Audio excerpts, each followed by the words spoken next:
The Circus of the Damned.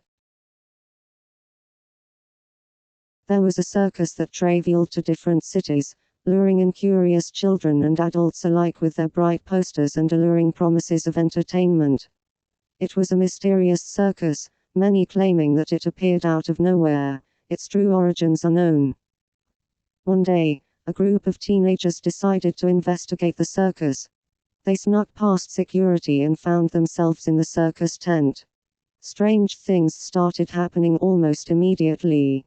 The circus colors seemed much darker than before, and the inhabitants of the circus looked like they had stepped out of a horror movie. The clowns had twisted smiles, their eyes following the group around the tent, while the acrobats had twisted limbs that contorted into impossible positions.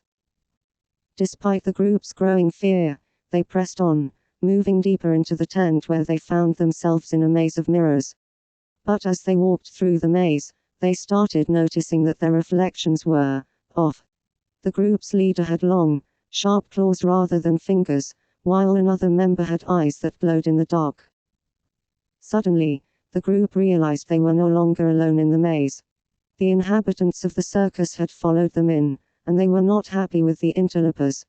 A battle ensued, the teenagers fighting for their lives against the twisted and demented denizens of the circus.